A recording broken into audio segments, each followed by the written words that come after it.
Good evening, everyone. I'm your host, Wade Fransson. This is Created in the Image of God, the Role of Religion in Society. I'm here with my two new panel members, both of whom you've seen if you've watched the show over the last couple of weeks. Jacqueline Clare, who comes from Texas, and Jill Surik, who's down in Florida. And I'm up here in the area of Madison, Wisconsin, so we pretty much got the country covered right now. And I'm very excited with this panel and the topics that we're going to get into. So I'm just going to jump right into it today, assuming that you've met these lovely ladies over the last couple of weeks and that you know me from having listened to this show now dozens of times. So welcome. We're going to quickly say one last word on this issue that we've talked about on the last two shows, which is the idea of gender affirmation being a phrase that is used to affirm that people who are biologically one gender are now wanting to be viewed and treated as the other gender, right? We've covered how this gender affirmation is actually an affirmation of something that's not real. It's a perception on the part of the individual. I'm not saying it's wrong or bad per se for them to feel that way about themselves, but to expect and require the rest of the world to conform to that. And it occurred to me as we wanted to pivot onto the topic tonight that this is a very strong psychological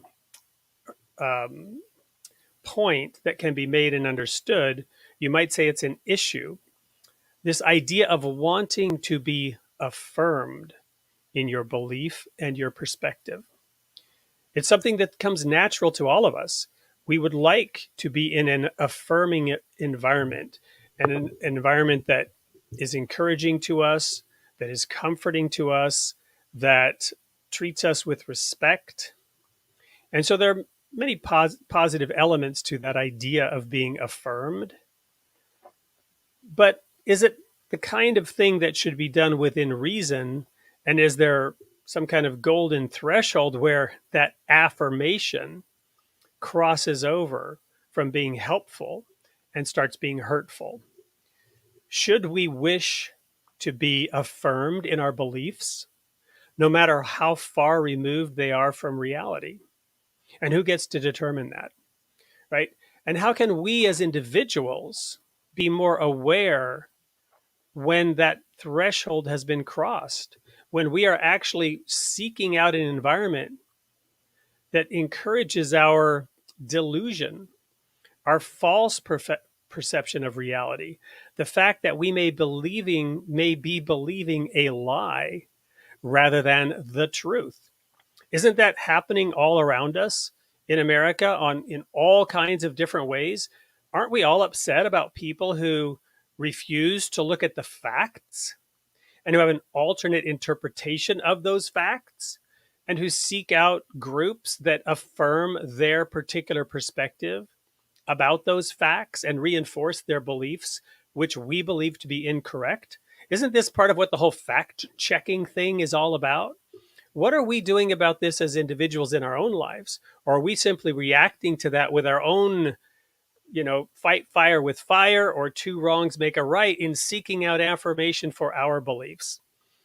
And that is certainly not what we are trying to do here on this show. We're not trying to gather the faithful and create an echo chamber for what it is that we believe. We're actually trying to seek different inputs and consult from different perspectives to see where the truth lies on the basis of these contrasting, sometimes conflicting, sometimes battling perspectives. We want to hear them. We want to listen to them. We want to evaluate them. And I hope that the viewers saw this over the last two episodes as we were talking about this issue of gender affirmation. And we used a video clip of an exchange at Congress to describe what was really going on and where these lines lie and where the limits are. So we're going to dive into that tonight on Created in the Image of God, the Role of Religion in Society. And I'm going to start with a really difficult question. And I'm going to invite Jill and Jacqueline to comment on this, even as I may pontificate about it myself.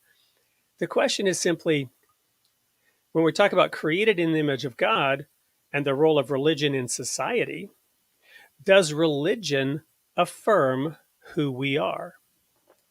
Is that one of the purposes? Is that one of the roles of religion? To provide affirmation to us about what we believe, to provide that feedback loop that reinforces what we believe. Is that the role of religion, or is that one of the roles of religion? So, for example, there's this sort of audio meme that I'm familiar with from my background in the Christian faith and having been a minister in a past life. I say that figuratively. It was in this life, but it was years ago, and I'm a different person today. But in my figurative past life, I was a minister. And but in our particular denomination, we were not the kind of church that practiced this audio meme. That's why we sometimes referred to it, to try to illustrate how it was perhaps not the best image to carry and insist upon. And that meme is simply the meme of an altar call, right? Where traditionally the pastor would give a stirring sermon. Perhaps it appealed to the people's emotion, perhaps it touched them, moved them, whatever it was. And then there would be the altar call, in which they were invited to come down and accept Jesus. And this meme was simply, come as you are. Come as you are to the Lord. Come to Jesus. He will accept you no matter what you are, no matter what your sins are. His purpose is forgiveness. Now, this is all true. This is all very true, in my opinion. But the point I'm making is, once you come to Jesus, then the idea was Jesus doesn't expect you to stay the way you are, right? He would expect you to change. Isn't that other meme? Pick up your cross and follow me, right? Deny yourself, right? Doesn't Jesus call us to deny ourselves the way he denied himself, the way he prayed that the Father would take the cup from him because he didn't want to go through with it that night in Gethsemane, right? If it's possible, Father, take this cup from me. Nevertheless, not my will, but thy will be done. So that's the question to start out this discussion. Is religion self-affirming? Is that what we should be seeking in society? Or is that not possibly part of one of the fundamental issues that we're seeing in society today, is that people want that affirmation, no matter what, no matter what they believe, no matter how nonsensical some of their ideas are. I think they want the validation, right? We all, I think, want validation from people around us. But as far as your question, no, I mean, I don't think that religion self-affirms us. We go into it and then we change and try to become better. Mm-hmm. Yeah. I mean, to be fair, it is a leading question. But yeah, I would say that religion actually points us to who we really are.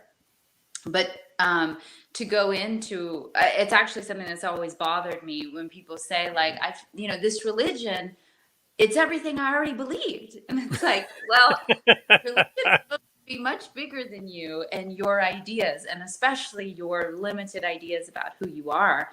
And religion is there to show us who we really are and something to move towards, rather than something that just affirms or confirms or endorses who we want to see ourselves as, or validation for our skewed priorities.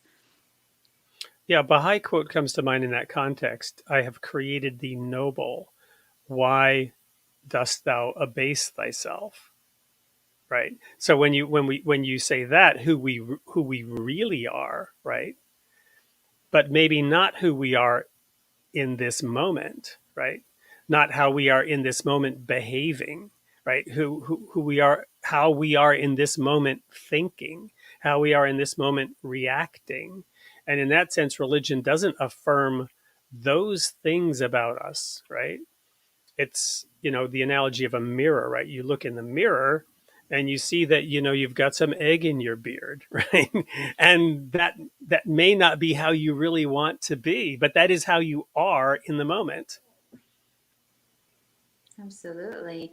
I mean, this is definitely a theological thing that has been explored by many people over time, but I think the core that I align with, that I think is a good approach to it, is that because God loves you and created you and accepts you in this moment with all your like warts and wrinkles, because of that love and grace, or whatever words you want to use to describe that phenomena, then that love and safety makes you want to arise, to live in a way that is in alignment with God's will and pleasure, to want to live a chaste and holy life, or however you want to describe that walking with the Father pure path. Thank you. So let's dive into a couple of verses from the Bible that get into this topic in a bigger, broader way. And so rather than just try to keep it on this theme of who we are and affirming who we are, um, what I really want to talk about today is the independent investigation of truth, right? The ability that we have, that created in the image of God, with a capacity to discern, right? We've spent a lot of time in the book of Genesis, those first few verses, especially in the early shows that we did, when we launched this under actually a different title called Exploring the Word of God, I think it was. Um, and we've broadened it, but let's go back there to that book of Genesis for a moment, and the two trees, right? So Adam and Eve had a choice in the garden. They had the choice between the tree of the knowledge of good and evil and the tree of life. And it's presented as a choice, but in a sense, it wasn't a choice, because God said, you can eat of the tree of life and all the trees of the garden. He said, you can eat of all the trees of the garden, and that would include the tree of life. He said, there's one tree you cannot eat of, and that tree is the knowledge of good and evil. And Eve and then Adam chose to eat of the tree of the knowledge of good and evil. And then there were consequences as they took to themselves the right to discern good and evil. And the serpent was there to say, you're going to become like God if you eat this fruit of the tree of the knowledge of good and evil. God doesn't want you to eat it because he knows you'll be like him if you eat it, which was the big part of that lie people sometimes miss, which is they were already created in the image of God. They were already like God. God wasn't trying to keep them from being like him by telling them not to eat this tree. And in fact, it's my opinion, my interpretation, that we do become more like God exactly because we ate that tree. It was always kind of destiny that we would. Paul in the New Testament says that the milk of the word belongs to babes in Christ, right? Those who are inexperienced. And then he says strong meat belongs to those who by reason of use have exercised their senses to discern good and evil. Ergo, eating of that tree that they were told not to eat of, but eating of it and using it and practicing it with wisdom, that is our lot in life. We can't undo the past. To quote Rainn Wilson from the movie Juno, that's one diddle that can't be undone. Right?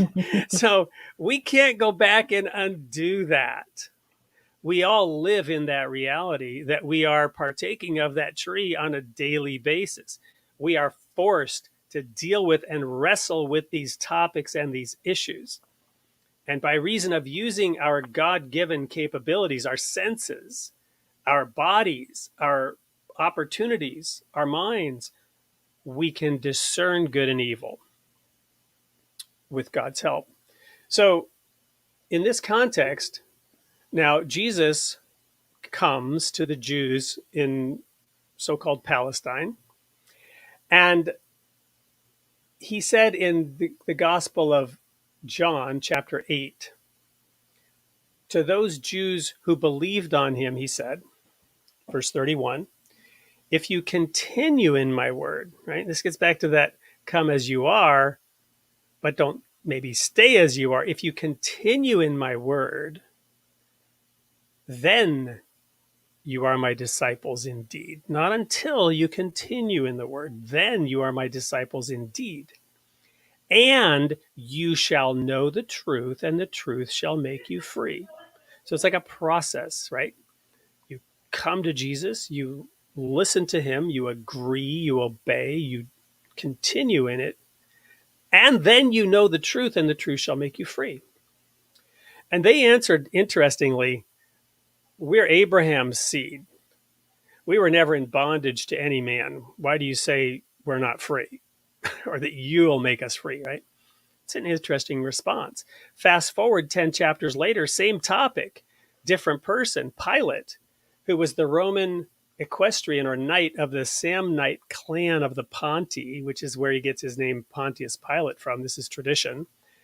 And he was the Roman prefect of Judea, right? As it was called, not necessarily Palestine, it was Judea, right? He was the Roman prefect of Judea. And he was now, grilling Jesus, if you will. He was having this discussion with Jesus about the claims of his sedition from the Jews that he was a king, right? Pontius Pilate wasn't concerned about the religion of the matter. He wasn't a Jew. He didn't care anything about their religion. But they accused him of claiming to be a king. Now, this was political, right? So Pontius Pilate was interested in this topic. And he was asking Jesus, are you then indeed a king? And Jesus said, if you say I am, or you say I am, he did this little wordplay, but then he said to Pontius Pilate, everyone that is of the truth hears my voice. Pilate had a completely different response to the Jews. He said, what is truth, right? Which is more of a Greek Roman sort of philosopher's take on it. I find these two contrasting reactions to Jesus interesting here, right? So earlier in my life as a minister, I often kind of smiled at the fact that when I would be dealing with this kind of topic of truth and more from a fundamentalist perspective, the Bible is the Word of God, the Word of God is truth. The rest of the world rejects that, and they would often have this Pontius Pilate-like approach. Well, what is truth, right? I'm an agnostic. That's superior to where you're at, right? You have this sort of superstitious belief in the purple spaghetti monster in the sky, and I am above that, right? I understand that I don't know, right?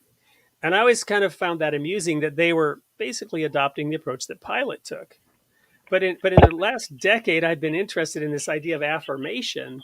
Today, more people in America in particular are approaching it more like the Jews, right? Because of their identity and their ideology and what they believe and what they claim to believe, they already have the truth. They already know the truth, right? In their echo chamber of self-affirmation. So that's why I've kind of walked through this to just illustrate these different approaches. I mean, but from a perspective of religion, Jesus was reaching these people. He was, a manifestation of God. He was the Son of God.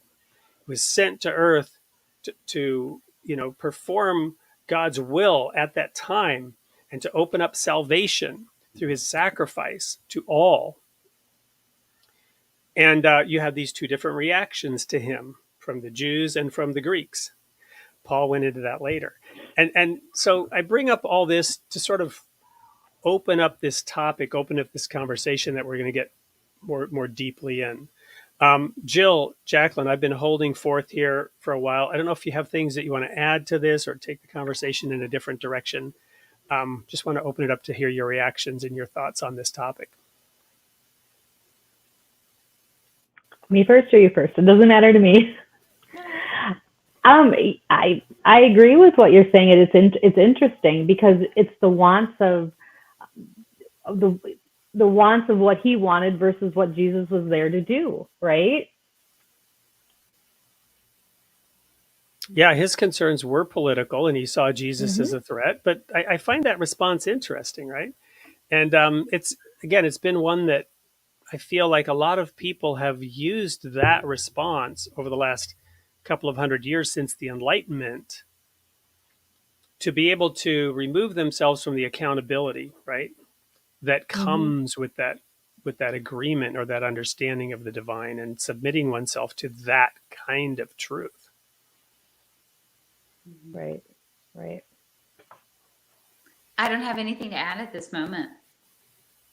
Okay, so what about this sort of connection that I'm making here with the Jewish people of that day and their rejection of Jesus had to do with their identity, right? Mm-hmm. We used to Mm-hmm. also ask from time to time back when I was in the ministry, if Jesus showed up today, you could say this in church to your church of Christians who are following Jesus, supposedly. If Jesus showed up today, would you recognize him? Would you accept him? Is your view of Jesus and what he taught, or is your view of God and what the teachings of God are, is it accurate? How do you know, right? Have you been reading and studying his word, right, to understand what it is? One of the big litmus tests that I used to use was, Jesus spoke in parables, and I would always ask, well, why did he do that? And people would, generally always say, well, he used parables to, to kind of explain what he was getting at. But he himself said the opposite, that he used parables to hide the meaning from them so that they would hear it and not get it, so that they would see and not see. And he quoted the prophet Isaiah, who said, that's what's going to happen. He says, I am fulfilling this verse because he said, lest they see with their eyes and become converted, because they weren't ready. Their hearts were not pure. They would perhaps, if he spelled it out, if he drew them a picture, they might go along with it, but not with true understanding or from the heart, right? If he Mm-hmm. if he blinded them with the fact that he was the Son of God, the one that they were looking for, and then said, you need to jump, you need to run 50 paces to the left, and now run 50 paces to the right, they would do it. Mm-hmm. But if he gave them a more vague answer and said, think about this and figure it out, they wouldn't know what to do because they weren't really there. Right. Which gets back to this, that everyone who what was it he said to Pilate? Um, he said, I scrolled past it. Give me a moment. Everyone that is of the truth hears my voice. And if you didn't hear his voice, if you didn't have ears to hear, eyes to see, it was because your heart wasn't ready for it. Mm-hmm. Mm-hmm. And this idea of the independent investigation of the truth, of coming to the divine with eyes that see and ears that hear, it really does involve getting rid of your preconceived notions, getting rid of your prejudices and your biases. And I've, I'm an amateur philosopher. We had Daniel Sanderson on the show for many weeks. Wish he was here right now. This is one question I'd throw at him. But I've approached that. I've tried to approach that philosophically, and what I mean by that is that we are not objective. There's nothing about being a human being that is objective, right? Everything we see is subjective. Uh, Daniel is here. He's listening in. Hey there, thank you. So please feel free to add your comments in there in the chat. I really do appreciate it. That just warmed my heart, Daniel. So good to see your comment there. Um, I'll go ahead and share that so it's not just me looking at. So, um, so the idea is we're not in any way objective, right? And part of what I try to do because of that is to be very open about my bias. This whole show is me wearing my bias on my sleeve. I believe there is a God. I believe he has written instructions to us, that he has sent messengers to us throughout human history, right? You've got Adam, Abraham, Noah, Moses, Jesus. You've got the minor and major prophets. You've got Job, and beyond. And he's never left us completely in the dark. There's always been some point of light somewhere for those who are discerning and seeking to submit themselves to the light. This is a bias, right? This is a bias. You would have to try really, really, really hard to try to convince me otherwise, because I'm very biased about this. My bias is based on experience. I have experienced the divine, but again, that's my own biased perspective. Somebody else would say, no, those were just tea leaves, right? Coincidence. Or as Joni Mitchell said, no, not Joni Mitchell, who was it? Carly Simon. I had some dreams. They were clouds in my coffee, right? Those were just clouds in your coffee.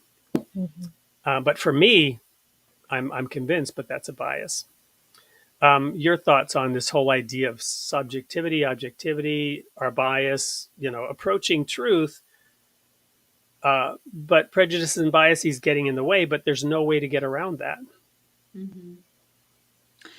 Well, yes, and also tying with some of the things you were saying a few minutes ago, selflessness is a call in all religions. And oftentimes that's thought of in, serving other people and, sort of being meek in a way. And I think that's part of it. But then the more mystical understanding of it is like to let go of those prejudices and biases and all of that stuff that we take a lot of ownership of, the stuff that's going on between our ears, and actually be less of that to have more of God flowing through us. And though, our intelligence and our ability to discern, those are gifts from God, and we use that in our path of faith and what we do in the world.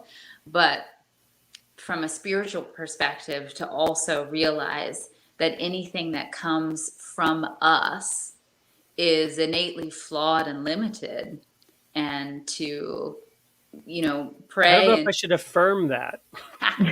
Yeah, feel free not to. I mean, it's yeah. So that's what I thought of when you were asking some of these questions about faith and the Jews rejecting Christ because it threatened their identity and their station and their opinions about how right.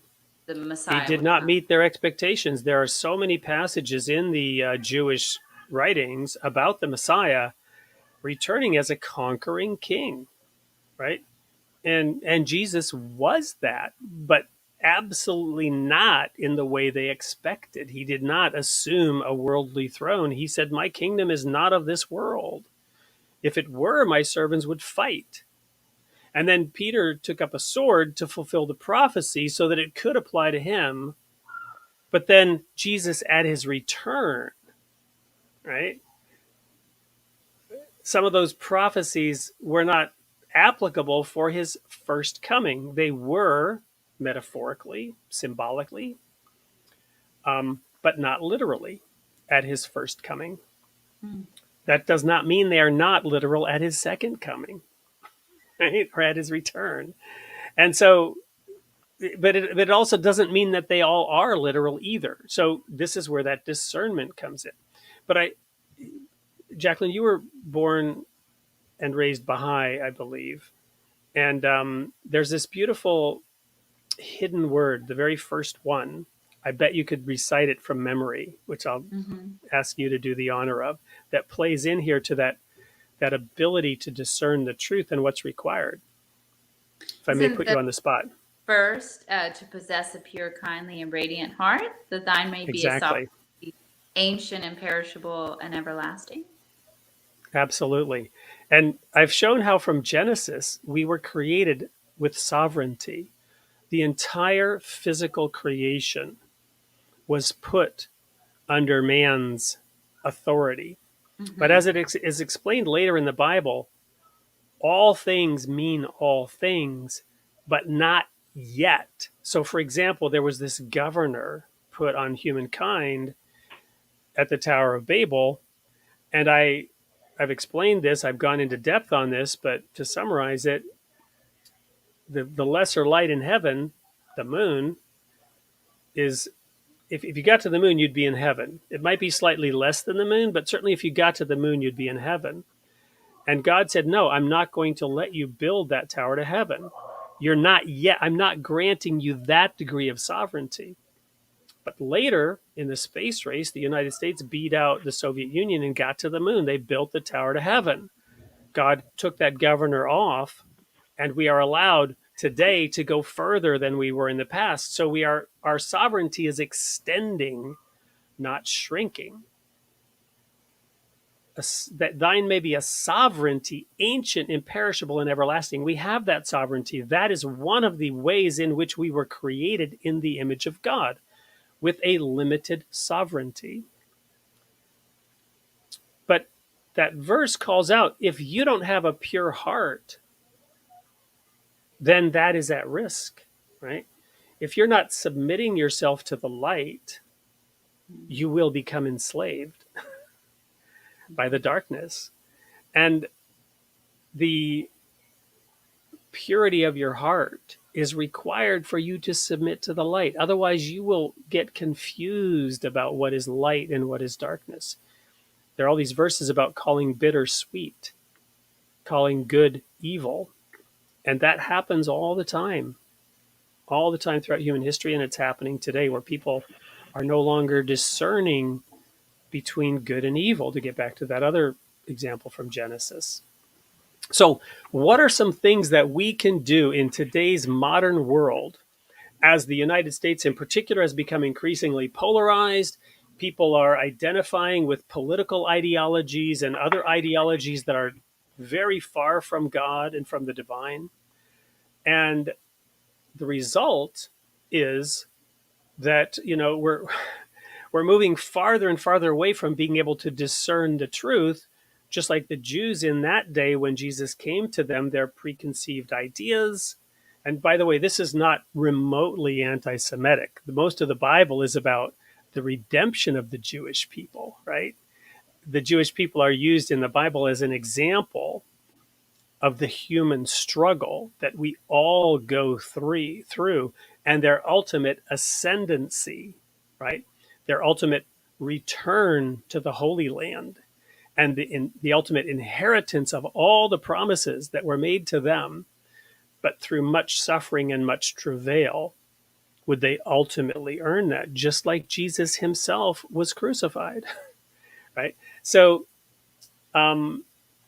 sorry, I'm getting off my point here, but and losing my train of thought. But here in America, again, we're in this polarized environment where we, like the Jews of that day, are confused in our echo chambers and cannot come to the right conclusions about things. And one of the purposes of this show is to bring those areas of disagreement out into the open and to discuss them, and through the differing perspectives, try to arrive at a better understanding of truth. So, what's going on right now in America? Well, nothing's more current than the fact that there's a new chief twit, right? Twitter has been a social platform for discussion of this nature. And we recently had a big brouhaha in the acquisition of that. So I want to go there for a moment. But first, I'd like to read another Baha'i quote. And this is by the son of the founder of the Baha'i faith, Abdul-Baha, who said over 100 years ago, "There have issued from his mighty pen," speaking of his father. He was the son of the founder of the Baha'i faith, Abdul-Baha was. So speaking of his father, Abdul-Baha says, "There have issued from his mighty pen various teachings." And then he says, "for the prevention of war." Teachings for the prevention of war. And these have been scattered far and wide.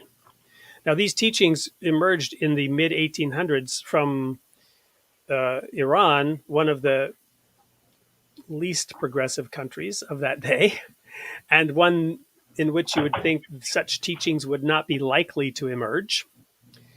The first of these teachings, Abdu'l-Baha says, is the independent investigation of truth, for blind imitation of the past will stunt the mind. But once every soul inquires into truth, society will be freed from the darkness of continually repeating the past. Hitler popularized, excuse me, not Hitler, sorry. Um, Brain freeze there. Oh, now I can't even remember his name. Churchill, Winston Churchill, who battled Hitler. Churchill popularized that. Those who do not study history are doomed to repeat it. But Abdu'l-Baha is getting at something even deeper, which is the ability to come to the truth. And but I find it interesting that, sometimes when we think of truth, religious truth, we think of spiritual things, but here it's a very physical matter, the prevention of war. So getting at this independent investigation of the truth helps us remove those preconceived ideas, remove those polarizing, flawed perspectives that ultimately lead to conflict and even war, right? So to bring this then up to the minute, let's talk about Elon Musk's acquisition of Twitter. Because in terms of his reason for doing this, risking 44 billion on a company that he claims was overvalued, and I've spent a couple of decades in business since being out of the religious world as my primary focus.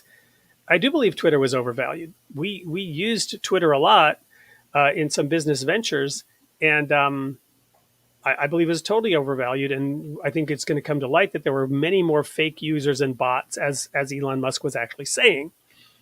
But he went ahead with it anyway. Why?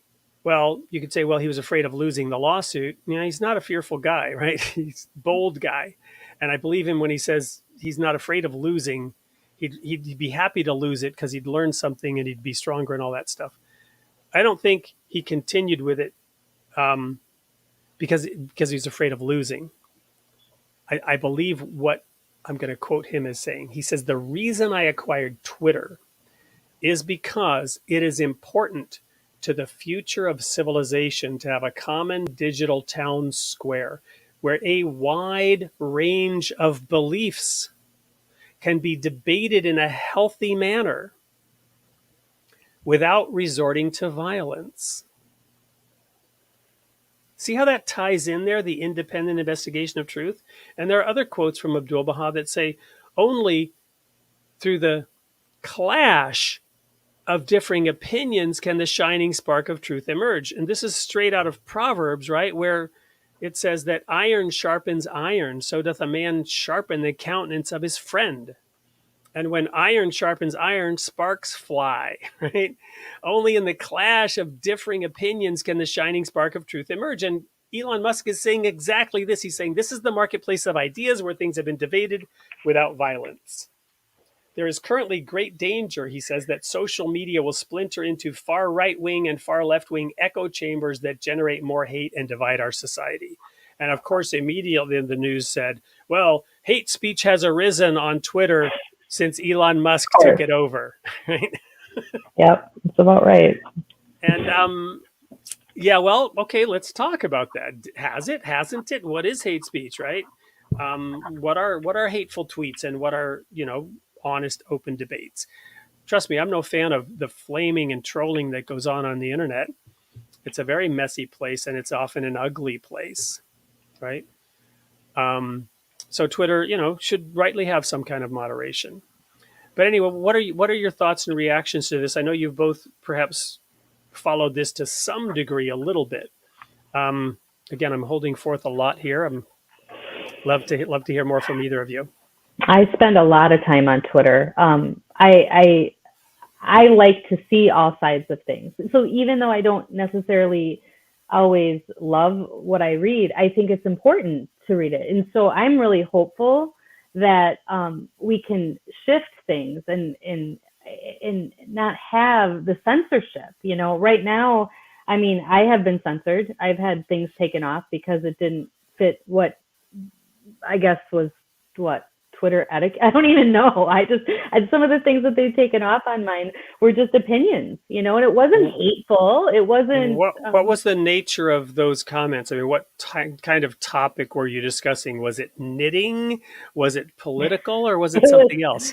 It was definitely political, and it was just opinion. It was just my opinion, and it was considered hate speech. And it wasn't. I don't have a hateful bone in my body. I really, really don't. I affirm you on that. I absolutely affirm you on that. Yeah, thank you. Thank you for of all the people I've met, I have the least qualifications affirming you on that. So I appreciate the validation attempt, though. It's great. So I'm hopeful. I hope that I've already seen changes on Twitter. But it's crazy because the few things that have happened so far that I'm aware of, people are really unhappy with it, and I think we have to have a space where we can, number one, search for the truth, right? So if my opinion is this and it's based on opinion and I can read other people's opinions, that's really important to me because I might change my opinion, right? So I don't know, I'm hopeful. Yeah, God forbid you would change your opinion. Then you would actually have to restructure some things in your mind and realize you might have been wrong about something. I might grow a little bit, right? Right. Yeah. I don't know if Twitter itself is going to save the day, but of course I'm in favor of places where people can, where we can bring everything to the table and then parse it out. I think it does no one any good to censor opinions, data, possibilities, facts, research, it's kind of crazy we even have to talk about this. That seems so obvious, but there's been this push and this support for making sure people get the right ideas. And we want to give people the right opinions, and it's just who thought. Yeah, and who gets to determine that? I would say, in my own biased perspective, it is the individual and their relationship with God. And Wade, as you frame this discussion, their own independent investigation of truth, of reality, of the situation, based on research and their guidance from God, that God will give them discernment and so forth. I have something I want to share really quick, if I can find it quick, because it really resonated with me. And just 1 second, give me 2 seconds. Well, sure. While you're looking for that, I'll just mention that I was on Twitter, as I mentioned, doing stuff for business because you could reach people quickly and easily. A.M. Sterling, thank you for joining us again tonight, and thank you for your comment here about Twitter. One of the reasons is that, there are millions and millions of people on it, and you can reach, and so stuff does happen there.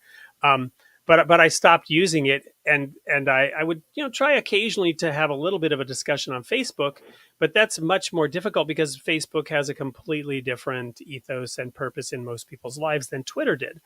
But on Facebook, I would be frequently fact-checked over the last few years, and I always laughed and took it as a badge of honor because usually the fact checks, they were so ludicrous, just ridiculous, that anyone was wanting to post some kind of disclaimer on my post to my family and friends of my opinion. And it's like you're in your living room having a discussion, right, at the dinner table, and someone pops in through the window and says, "He's not telling the truth." Censor him now. Put a warning on it. Don't let him see the picture. Yeah. I had that happen. There was a Jimmy Buffett, this is completely inaccurate. So there was a Jimmy Buffett resort, and they censored that, and they said that this is not true. And I was like, what do you mean? I don't even understand what that. I wish I would have screenshotted that, but anyways, that's when the censorship really got going. Did you find the thing you were looking for, Jill? I did, yes. So you must always be willing to truly consider evidence that contradicts your beliefs and admit the possibility that you may be wrong. Intelligence isn't knowing everything. It's the ability to challenge everything you know. And Twitter is, to answer her question a little bit more, it's such a unique atmosphere because you can follow so many different types of people. You know, you can follow Christians, you can follow Baha'is, you can follow atheists, you can follow agnostics, you can follow scientists, you know, medical people. You know, I like to, you know, science is really looking at everything and not just one path. And so to me, Twitter is amazing in those regards because science isn't, you know, it's a theory. Things are theories. They're not like carved in stone. So anyway, I just Well, wanted to share that. they, you know, the very nature of science is that it's supposed to not be dogmatic, right? You're supposed to question it. That is what Right. you're supposed to do. Yes. Yeah. Yes. And especially complex issues and questions. I mean, yes, some science is settled, obviously, Mm-hmm. um, but many more complex issues are not settled. You know, the classic bogeymen that some like to use to call people science deniers with Right. are anything but settled, depending on what aspect of it that you are questioning. Right. Right. Well, and we discover new things all the time. You Right. know, that's what we do. We question, we look into it further, but it feels like, you know, right now that is not the way that the world wants it. So, So back to Ann Sterling's question here for a moment, because I had a conversation with my daughter earlier as I was preparing for this show and we were doing the dishes together. She's 14, and I was explaining to her that, you know, we were going to maybe talk about Twitter, and her response was, "Yeah, I'm not on Twitter, and none of my friends are." Right? what's And Twitter? What's Twitter? yeah, it's like, you know, and you know, I give her a tiny bit of a lecture, as dads maybe tend to do, and say, well, you know, it impacts you, right? If millions of people are on it and all this stuff is happening, it may not impact you directly, but it impacts you indirectly. You know, so if the president makes a decision and you're not following that decision and you're not listening to it, it still impacts you. And Twitter does have a pretty big influence, right? Her response was, yeah, Dad, you say the exact same thing all the time when I tell you about something on TikTok, and you say I'm not on TikTok. So she Yeah. kind of, you know, daughters, our kids keep us honest too. Yeah. But so, what are some of the impacts about Twitter, and why does Elon Musk feel that him taking over is going to make such a big difference? Is it what's going to change? Are some things maybe already changing? There's a leading question because I know the answer to some of it, and I know some of you have noticed some changes. Yeah, it's definitely changing. I mean, I think I'm trying to think what were we talking about? Who did he fact check? He fact checked Biden, right? Was that what he did? Well, I think Twitter fact They checked Biden and yeah. on a comment that he made, President Biden, on something about the economy and 44 major corporations not paying Mm-hmm. taxes, Right. and and Twitter fact checked the current president. Right. And there was a little bit of a brouhaha because there are some of those who perceive, rightly or wrongly, that Twitter was constantly fact checking the former president while he Mm-hmm. was president and while he was not president, and even then threw him off, right? Right. And continued to fact check anyone who would be in the echo chamber that surrounded that president, but that this same standard was not remotely being applied to Mm-hmm. the other side of any given argument. And so Mm-hmm. the brouhaha came because suddenly our current president is being fact checked, where many have written and stated that that he's, you know, saying a lot of things that aren't true, Mm-hmm. whether it's, you know, not aware, whether it's misinformed, whether it's intentional or not, but that he's not being fact checked. And Right. so in the last few days, suddenly there's fact checking. But I think from what I heard, I didn't personally see it, but I heard that Elon Musk personally fact checked a former presidential candidate, Yes. and I saw that too. in a tweet back to that former presidential candidate that ran against former President Trump, and Mm-hmm. that there was a brouhaha about that he stepped in to say, well, that's not entirely true, and then he posted something that, but it wasn't. it wasn't done with a Mm-mm. Gotcha. It wasn't a gotcha thing. It was well, just no, no. like, listen. I think it probably was a gotcha. I mean, obviously, it's in a sense a gotcha. But what I mean is, it wasn't done by some agency with a stamp of authority. He obviously has authority, but it was actually just him as a person. He happens to be the CEO of Twitter, Hmm. but Twitter is supposedly democratic, so he was simply posting as another person. Maybe he was leading by example, Hmm. but he got notoriety because he's the head of the company. Right. But maybe Right. he's just saying, look, going forward, we're going to have Discussions. objective fact checking on both sides. Hmm. And by objective, I mean subjective, right? It's Hmm. this it's this claim of objectivity, right? It's this claim of formal authority that some unseen voice from on high has now descended and stamped your Facebook post as false, right? Versus somebody else believes that it should be stated differently, right? There's a difference, right? It's this claim of authority that perhaps is the issue.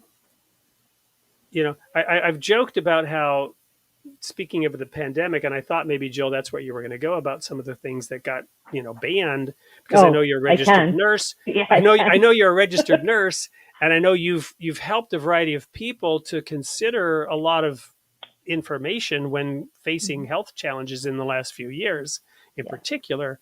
Um, but I've joked about how doom and gloom and apocalyptic chaos, whether it was the four horsemen of the apocalypse, right? Earthquakes, wars, famines, and plagues, right? Plagues, pandemics.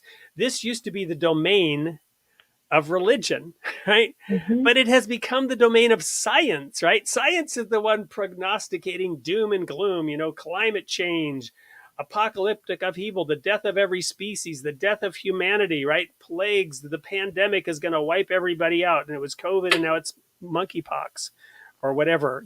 My point is, science seems to have adopted that role of Hmm. authoritative statement Right. in a dogmatic way, not in an informative way, not in a discussion dialogue way, not in a research, not in a come, let us reason, let us actually investigate the facts. Right. Some people have claimed that the matter is settled and have adopted that voice from on high. Um, And there, that's dangerous. That's dangerous. well, That's very, very dangerous. there may be some. Obviously, there's value to it, right? If truly wise, smart people are thoroughly investigating matters objectively and sharing that information, those findings, that's wonderful. But we all know that many things are in fact biased by the point of study, right? Why is this matter being studied into?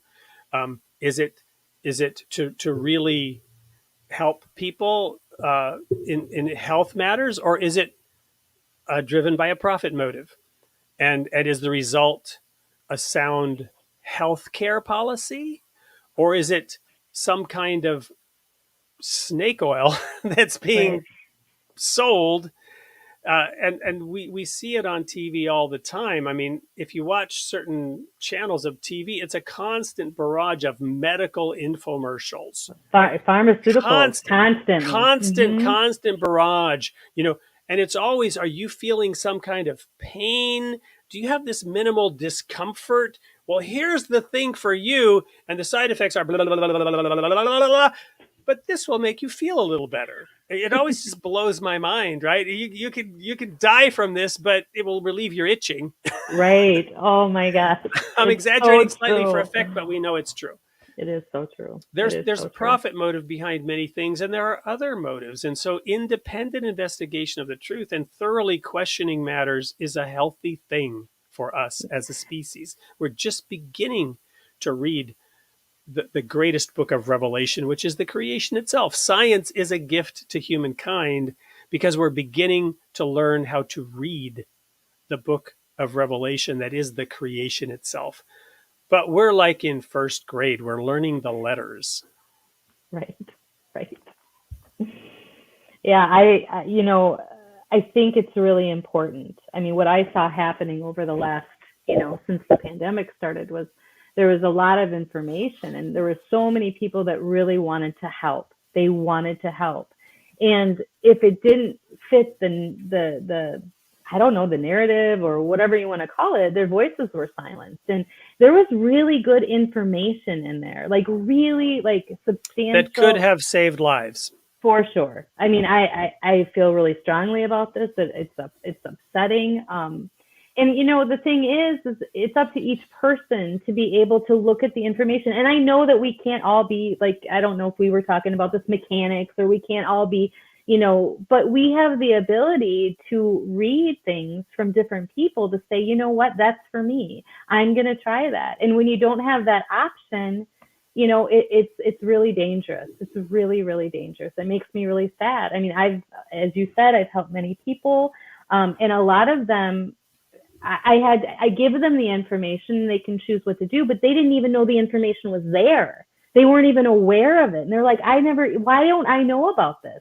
I can show you studies that are peer reviewed, so I don't know. It's really sad to me.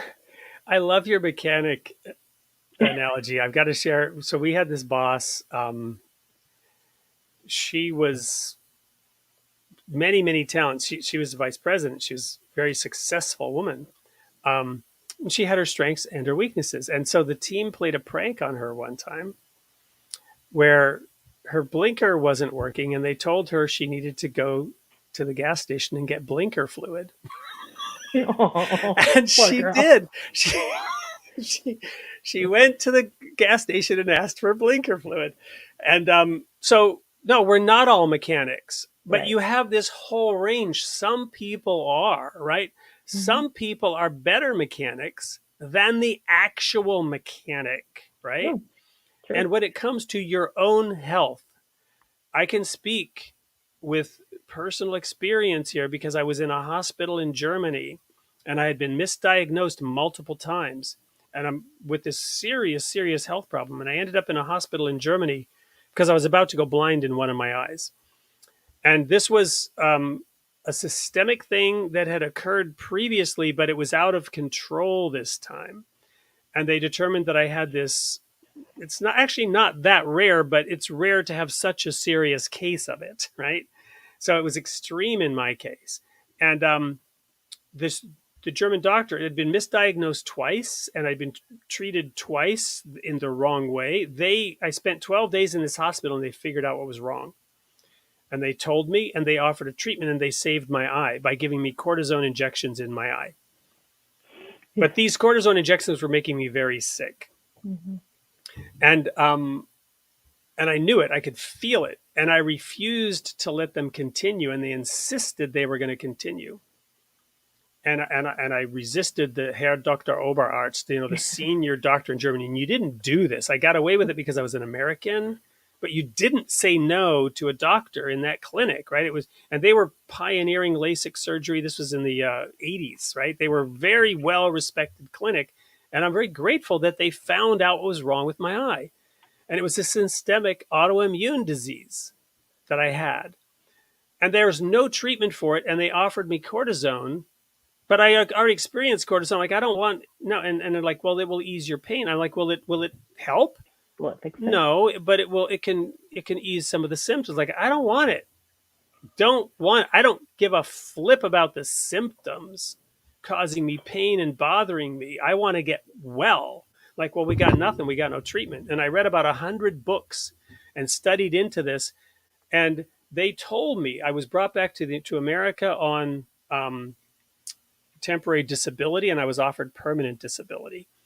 This is all written in my book, The People of the Sign, by the way, as a sub theme of my journey. And we talked about growth earlier and come as you are. I had a lot of changing to do, right? And I changed everything about what I ate, how I exercised, what I thought, even, and my thought processes. I went really deep. I read 100 books. And they told me when I came back to America, if you find anything that works, come back, because we got nothing. And America had nothing either. There was no place in the world did anyone have anything. So I came up with my own set of things that I did, and it went into complete remission. So there was no doctor who was even claiming to help me. I went to a variety of doctors and I took advice from a number of them. I had all my mercury alloy fillings removed and replaced with ceramic. Smart. I had this light therapy with this machine in Germany. I had different kinds of injections. I had acupuncture, serious acupuncture with over 100 needles. I had more different things. I drank these Chinese teas that made me want to vomit. Right? All these different things I did because I was very seriously ill and I didn't want to be permanently disabled from this condition, complete and total remission. But I had to take control of my Mm-hmm. own health situation. And I worked with doctors in consultation with them. Right. I sought their advice and I sifted through the advice, right? Right. And thankfully, this wasn't the kind of disease that was going to kill me. So there wasn't quite that urgency. It would have killed me slowly over time, but Mm-hmm. very slowly. But it would have Right. dramatically impacted the quality of my life. And I overcame it with God's help and the help of medical science. Mm-hmm. But to your point, Jill, you've studied into this. You're a registered nurse. You've discovered some things that work in a variety of ways, Mm-hmm. and you're non-coercive, right? You're not telling anyone what they Of course should not. do. You're helping them on their journey. Right. And then they use their own intuition, their own discernment to figure out what's right for them, and I've helped tons of different people that have lots of different belief systems, but they need to have all the information to make an educated decision, and it's just a lot of the people that I have followed, I no longer follow them because guess what? They're not on there anymore. And that's sad, because like you said before, how many people could we have saved? And I mean, I took care of people that were so incredibly sick. Their pulse ox was down to 70. They were very sick and they never stepped foot in the hospital. I mean, because that's the other problem that you have. When you silence people and they can't get all the information, these people were actually scared to go to the hospital. And I did not encourage them either way. They said, well, what's your medical opinion? My medical opinion is if you have a pulse ox under 80, they would tell you to call an ambulance. That's what they would tell you, right? That's pretty low, but they chose not to. And so it works both ways, right? I don't know. They all recovered though, so everyone did really well, and and they had the information that I gave them, and they made the choices for themselves. And I rested well because I knew that I gave them everything they needed to do and what they could do and what their options were, and they chose. They made a choice, So. Yep. Well, and my wife too is a doctor, not a medical doctor. She's a doctor of physical therapy, but in going through her doctorate, and she did this when after our son was born. I don't know how she did it. I did my best to Wow. help her, but night after night after night, she studied and studied and studied. But the emphasis over and over and over again was evidence based, right? Because physical Mm-hmm. therapy is kind of a little bit under attack, right? Are you getting the results? Is it necessary? Is it just an additional expense? So it's always, always, always evidence based. And so Mm-hmm. she's trained in that evidence based thinking, right? To Mm-hmm. independently investigate and create tests and formulate hypotheses and test it. Right. Test it, test it, test it. Now, in fairness, the whole world, was scared of Right. COVID. Fear. And so certain things needed to be done, and that's fine, in terms of it's an emergency. And many, if not most, if not all, felt it was a legitimate emergency. Mm-hmm. And, but we've had time since then to Right. not have it be an emergency. It's clearly not an emergency in the same way that we thought it was for 2 years, right? Right. Right. Um, and maybe it never was quite the emergency. Maybe we overreacted. These are discussions that are worth having because of all the collateral damage. We're looking at test scores of children. We have children. We talk about children, who suffered from the lockdowns and from the distance learning in certain communities more than others. And I read an article recently in a scientific journal about children, never catching up from Right. this, It's because sad. it's at developmental stages. And, my wife being a doctor of physical therapy, she took a serious approach to child education, and that, your brain goes through certain phases. And at that time in infancy and childhood, super learning takes place, and Right. you never have that chance again. Right? And And for certain things have to happen during that time, or you are, frankly, handicapped, challenged. Handicap may not be the right word. What is the right word? Developmentally challenged hmm because of those experiences. And those are legitimate concerns that cannot be just brushed under the carpet. And people have a especially right for to raise them. especially for kids, because the kids were, I don't know what the number is, but they were not at risk. I mean, not at Right. risk. There was never a risk for them to. I want Certainly to say it was not certainly not the kind of no. risk that was pronounced Well, yeah, yeah, dogmatically. right, Right. right. And I get fear. I understand the fear, but I just don't understand how we got here. How we went from there to here that quickly. But Well, before we pivot to the last segment, I know we're at time here, but I do want to cover these last couple of points. Jacqueline, you've been listening a lot, and perhaps not your area of focus or expertise, but do you have any comments on these last, whether it's related to the medical industry, but just the independent investigation of truth, the biases that hinder us and prevent us? Anything that you want to add before we move on to this last segment? Sure. Well, I just want to say, Jill, people were so lucky to have you. The oh, thank people you. that you helped, that's so good that they all made it through. And it isn't just slapping labels on something saying this is not true or so on and so forth. It's actually blocking information. Right. And Exactly. maybe there's a handful of kooky people out there. A lot of these people were doctors and researchers and Yes. scientists. And I mean, I kind of want to use the E word for that. I mean, I think it's rather evil to do that, Oh, you know?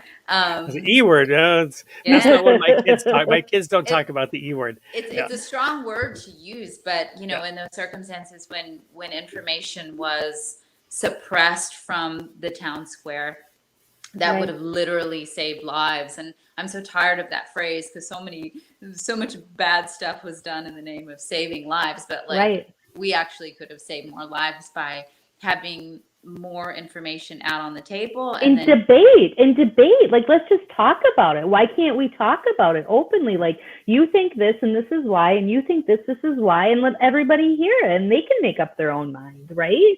yeah, it's really a lack of respect for people that they're capable of assessing information and then making their own decisions. Right. Right. I Well, agree. It's all. oh, go ahead. Go ahead. I was just going to say it's almost like it's insulting, right? Like, I'm not smart enough to make my own mind up, but it's because my mind might not match what is wanted at the time, right? And that's not okay. Well, isn't it interesting when you mentioned evil, Jacqueline? It brought it all back for me to the Garden of Eden, right? The tree of the knowledge of good and evil. So aren't these people playing God in that sense, in the negative way, saying you do not get to look at the tree of knowledge of good and evil? hmm And it's denying that we're created in the image of God with the capacity to discern and learn, and ultimately with that higher spiritual ideal. And this is really, I think, the key point here is that I believe in the divine because it's transcendent, and this life, I don't really care about this life for me, right? Mm-hmm. Especially at this point in my life, I've already, I've had so many experiences and wonderful, I'm happy for what comes next after this life. Not that I want it, and just, but my point is that whole fear thing, right? We were created with the capacity and the responsibility to become adults. That's what taking of the tree of the knowledge of good and evil symbolizes, among many other things, right? Is maturity, right? And again, Apostle Paul said it so clearly. Strong meat versus the milk for babies, right? Give milk to babies Strong meat belongs to those who, by reason of use, have exercised their senses to discern good and evil. Who are you to take away the legitimacy of everybody's adulthood and force them to go along with your dictate as though they were a child with no rights? Mm-hmm. Who gave you that authority? Right. And that's what one of the big battles is. Do you have that authority, and who gave it to you, and did we give it to you, and can we take it back? Right? And maybe that's what Elon Musk is. I'm taking back the authority here. But anyway, taking it all back down to the personal level, what can you do about it? What can I do about it, Jill, Jacqueline, and all of our listeners here? What can you do about this? Well, I've thought a lot about this issue of subjectivity, objectivity, and the fact that we're deceived easily. There's this verse in the Bible that people don't like because it's so harsh, but it says, "The heart is desperately wicked and deceitful above all things. Who can know it?" Right? We read the much more positive hidden word, right? Possess a pure, kindly, and radiant heart, that thine may be a sovereignty, ancient, imperishable, and everlasting, calling us to that better version of ourselves. This verse in the Bible calls out that, why have you abased yourself, right? Why has your heart become so desperately wicked and evil? To help some of the Baha'is who are listening in on the Facebook channel, perhaps grapple with this better. There's a Baha'i verse that says, their superstitions have become veils between them and their own hearts, right? The people are wandering in the paths of delusion, bereft of discernment to see God with their own eyes, to hear his melodies with their own ears. Thus have we found them. Thus have their superstitions become veils between them and their own hearts. Their hearts are darkened. Their hearts are corrupted by their superstitions, by their ideologies, by their vain imaginations and idle fancies, right? Guess what? That happens. It's a description of humanity. And how do we do that purity, right? How does it become pure? Well, one way that I've found is to use a mirror, right? We talked about egg in the beard, right? Um, I I cut my own hair, such as I have still hair, and I always miss a spot, right? And I cut my hair and I go take a shower and I come back and there's like this tuft sticking out here. And I was like, how did I miss that, right? A mirror is helpful, right? To see the things that you've missed. So what kind of mirror can we use for this discernment of truth? Well, it's very simple. Have a just scale. I came to this honestly through some scriptures, which I won't cite here in the interest of time. I think I've shared them in other presentations. We can dig deeper. The Bible says don't have two sets of scales to deceive people with. Oh, you want to buy from me here? Let me use the scale here. And then, oh, you want to sell? Let's use this scale, right? And it cheats, right? It cheats from two different ways of measuring things. So how do we apply that to the truth? Well, a double standard, right? Very simple. What's a double standard? Treating two things that are the same as though they are different, right? We talked about it on Twitter. The ex-president had every statement coming out of his mouth fact-checked, some feel. And the new president had none of his statements fact-checked, some feel. This could be objectively determined by science. You could look at the number of statements that were made, how many were fact-checked, and you could do your own fact-checking and see that it is in fact true that these two things are the same. They are two presidents, right? Shouldn't the two presidents be treated equally? Why does one president get demonized and one get, praised to high heaven? And reverse it, because half the people are doing that to both presidents, right? Whether you're for this president or that president, you must treat them equally. You don't get to say, I hate that guy and I love this guy. They are your president as an American. You have a responsibility to treat them with respect. Isn't that what democracy is about? Right? if they're elected and you believe that you should accept the legitimacy of elections, then you'd better do so, right? You can't Right. have your cake and eat it too, right? So that's a double standard, and it can be applied in any area of life. Identify, are these two things the same? And am I evaluating them in the same way? Am I treating this thing one way and this thing another way? It works with racism, whites and blacks. Are whites and blacks being treated the same, right? Are men and women being treated the same, right? Is my daughter and my son, are they being treated the same? Because they're very good at telling me when I'm being unfair. And then I have to Right. say, well, it's not about it is now about 14 and 11, right? Mhm. When you're 14, you'll get that too. Well, I had better remember that, because he will remind me, Dad, you Mhm. said that when I was 14. And then I'll have I to could do come up that. with some other thing, right? Which is, well, you have to show this level of responsibility. It wasn't really just the age, right? Right. It wasn't really about being 14. It was about being responsible. So it's difficult. And that's the second thing. That's the second thing, which is, it's the mirror image of a double standard, and that's a false equivalency. A false equivalency is treating two things that are different as though they are the same, right? So that's why I can tell my 14-year-old, yes, you are both my children, and there's no difference between boys and girls in terms of fairness and equality, but there is a difference between a 14-year-old and an 11-year-old. You're not the same. Right. Yes, you're both my children. Yes, boys and girls should be treated equally, but 14-year-olds and 11-year-olds do not get treated equally. You just Mhm. don't. Those are different. But you have to be honest. You can't just play games with this stuff. And we were really, really good at playing games, which gets back to this quote about the heart being desperately wicked and deceitful above all things. Who can know it? We, you know, we have a hard time deceiving other people, but it's real easy for us to deceive ourselves, For sure. right? For sure. I don't know. That's what I have to offer. Do you have any thoughts or reactions to that? Any maybe examples that you can think of in your lives of, not to put you on the spot and have it be a confessional, but just being honest. This happens to all of us, right? We have probably all caught ourselves in double standards and false equivalencies if we're honest with ourselves all the time in so many things. And this is one way to check ourselves. I think we're supposed to hold ourselves accountable every evening, right, for what we've done during the day. This is one way to do it. Did I practice duplicity, right? Did Mhm. I treat two situations differently, right?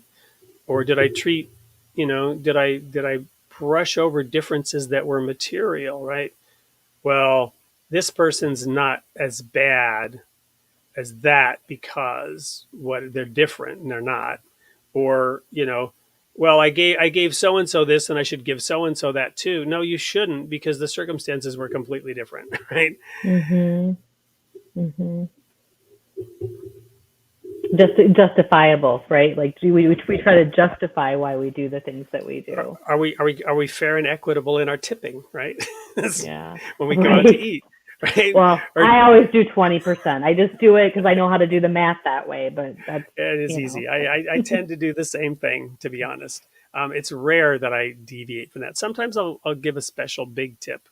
right. I try not to just, somebody's having a bad day. I try not to, say, well, you know, I'm only going to give you 5%. Right, right. I know with my kids that happens a lot. I wish I could just think of something fun to share right now, but I can't. I mean, I can tell you that Elena, like where we live, we have a golf cart, right? So when she was 14, the rules in Florida is she can drive the golf cart.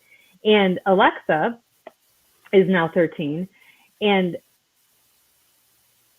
I am not sure how I'm going to live up to that because she's a completely different child than Elena. And I Yeah, know yeah, Alexa is waiting. She's biding her time. right. Elena's very responsible. So we'll have that talk in a year because it's going to Yeah, be really, really, really not so great for me. yeah. Children do give us lots of opportunity to reflect and practice on this. Right, right, for You don't sure. have children at this time, Jacqueline. What are your thoughts Hmm. on this Yeah. topic? Yeah. Yeah, I don't have that to compare it against or anything. I don't know. It's a whole other conversation, Wade and Jill, but I don't know if it is easy to deceive yourself. I feel like it's something people work at by chipping away at their truth instincts, you know? It's, I don't know. I think it takes a fair amount of effort of like going against your instincts or shutting down certain ideas or possibilities. And not to move this somewhere else, but just to add to what can we do about this situation that we find ourselves in. I think it's really high level stuff. I think this is sort of spiritual samurai work here. But I think when people feel very moved by a sense of truth and they feel like dishonest things are happening, there's double standards happening, there's hypocrisy, it's easy to get angry and strident and righteous about it.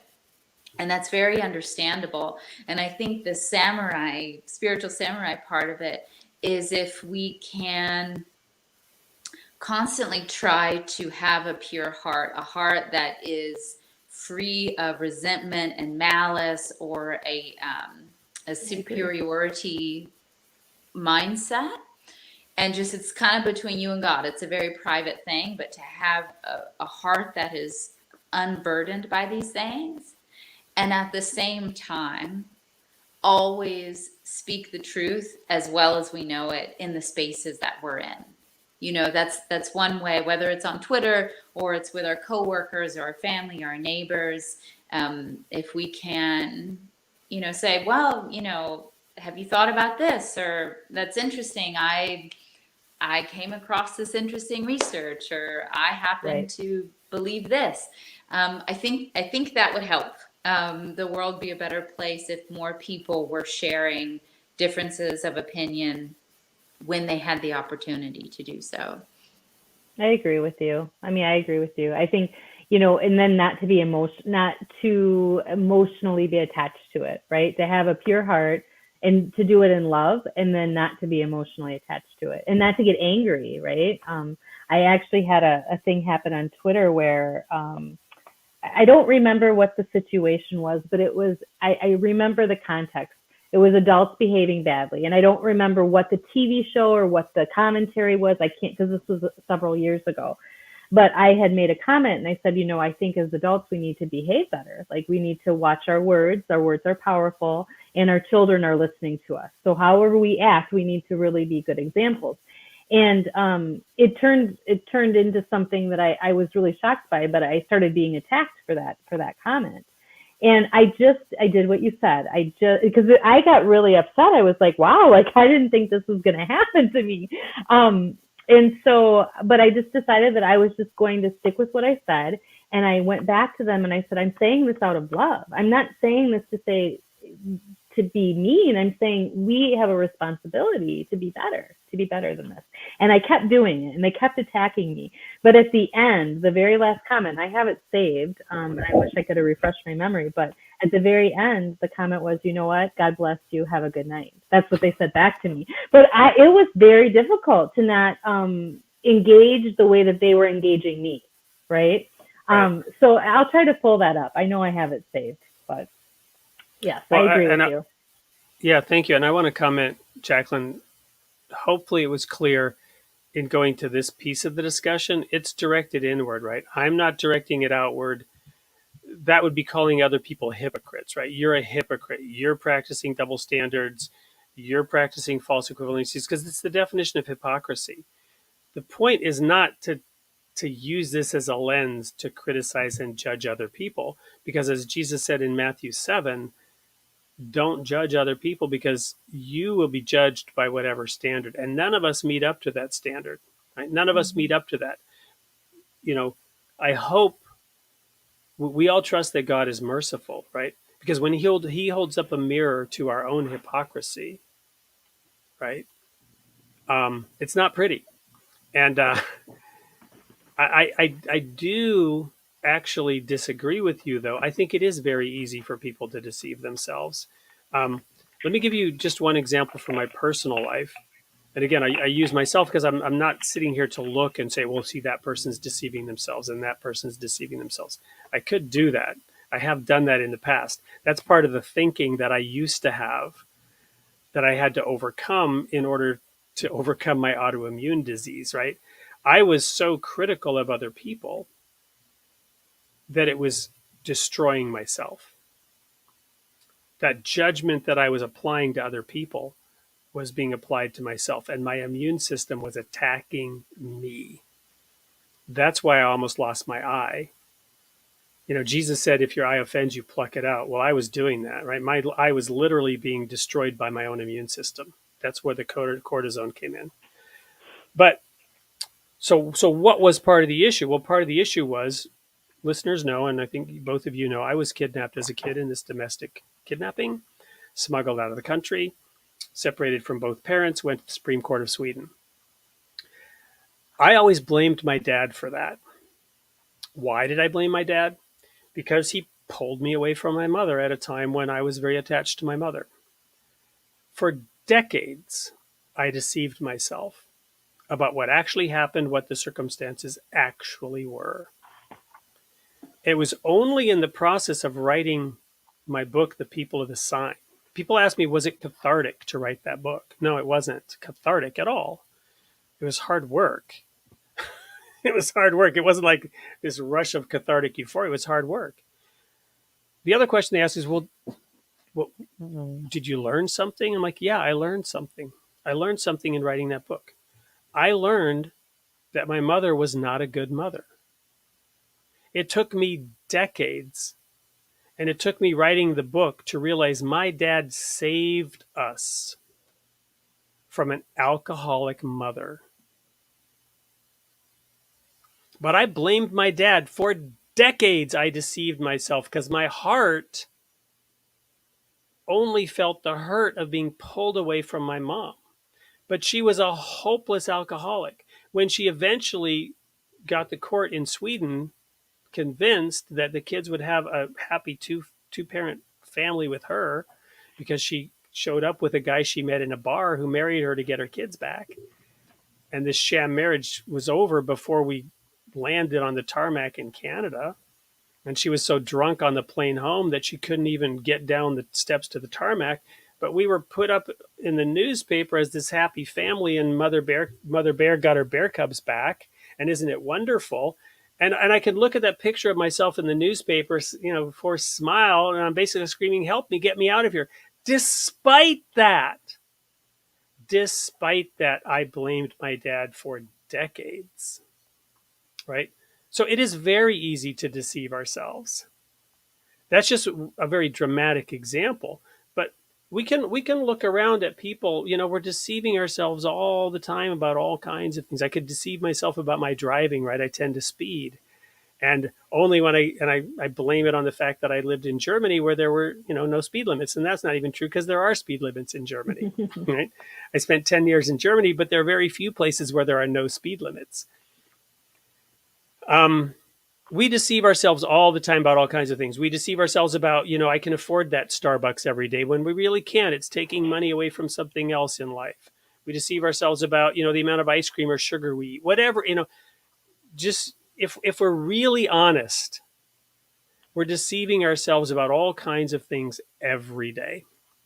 But that's because we were created noble, and our potential is enormous, right?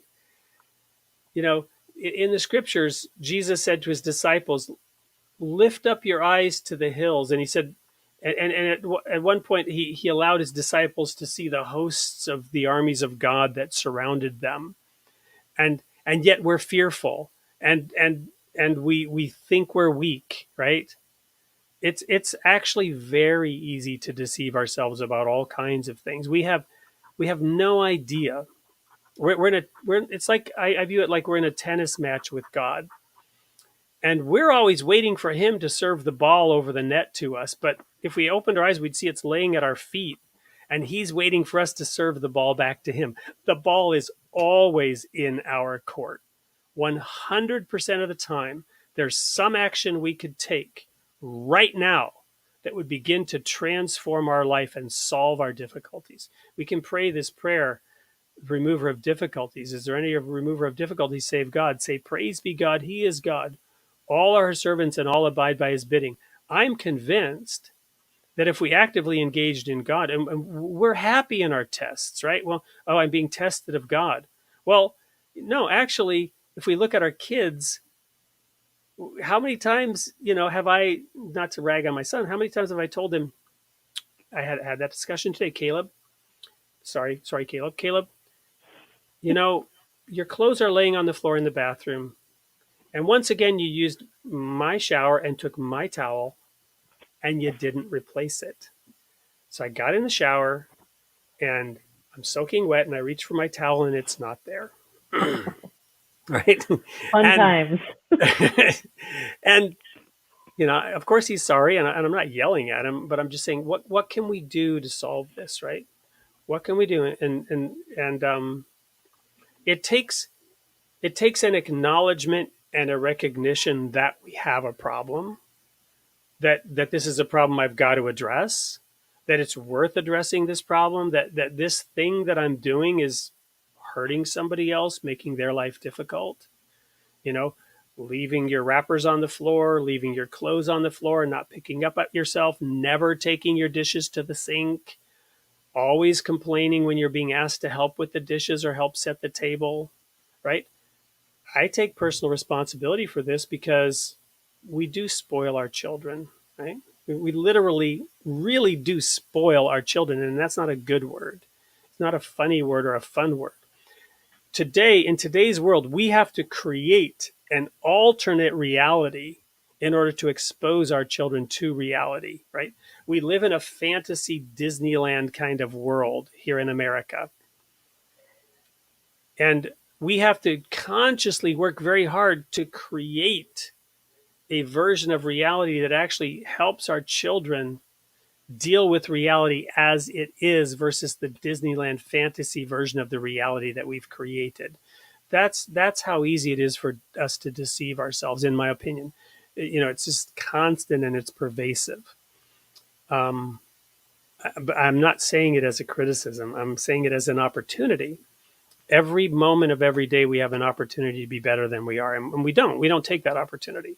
It's not possible, right? Jesus, what did Jesus say when his disciples fell asleep in the garden? The spirit is willing, but the flesh is weak. So, not criticizing, not blaming, but just calling us all to realize we could be so much better. And to bring it back home on this issue of truth, we can work together to understand and help ourselves and others around us. Open up this dialogue. Be open to differing opinions that are challenging for us, and ultimately we can all together improve who we are as a species and as individuals. Sorry, I didn't mean to make a big deal about that, but that's just my perspective. I'm Yeah, going to it's just an share a comment. Go ahead. Sorry. interesting. No, it's great. It's an interesting point. I like what M. Sterling here, bringing this back to this issue of polarizing echo chambers. She says, when we tie ourselves too closely to a particular side or ideology or group, you may find yourself defending the indefensible. Mm-hmm. Yeah, True. very true. Very true. But I think too, and this may be, somewhat where you're coming from, Jacqueline, is we should never be looking at others that way, right? It's not helpful to look at others critically, right? And go around, thinking these people are all deceived. They're deceiving themselves constantly. That's not the point. The point is to just be more aware that we do easily deceive ourselves. We do easily come to believe things that aren't true. And it takes work to sort of challenge that and overcome it. It takes conscious awareness. And I think if we don't realize that our thinking is wrong and incorrect on a whole host of topics, then we don't have the opportunity to let that alternate perspective penetrate. Or to put it, a man who thinks he knows everything can never learn anything. Right. Right. Which goes back to my quote, right? You have to challenge everything you believe in order to get knowledge. Yeah. Yeah. Well, we've gone way over time. My apologies again. It's just a habit. See, I deceived myself into thinking I'm gonna, wrap it Is up this in an supposed hour. to be an hour? Is this supposed It to be is. an hour? It I is supposed to wasn't be an sure. hour. I Yeah. wasn't It's sure. supposed to be an hour, and it never is. It's way beyond an hour. Having said that, any last thoughts or comments about tonight's topic? Any thoughts that are triggered in terms of where we would go next on next week's show? We can also chat afterwards if they're not readily available. I want to thank both of you for being here tonight and for contributing, and I hope that we'll have the chance to. We didn't have that much time to connect this week, so I put a lot of these thoughts together. But I really do want more input from both of you in terms of the content and the direction, so that it's not just me spending quite as much time pontificating, but we really do have that rich dialogue and interaction that hopefully will make the show also more interesting for our listeners. Yeah, I agree. It was fun. Thanks so much for having me. And it was nice to Thank you. meet you. Likewise, Jill. Yeah. And to those of you who are watching still, please do remember to subscribe, to share, and tweet it out now, Facebook it out, Instagram it out, and grow the audience. Thank you so much for listening, and looking forward to covering a new topic next week. Sounds good.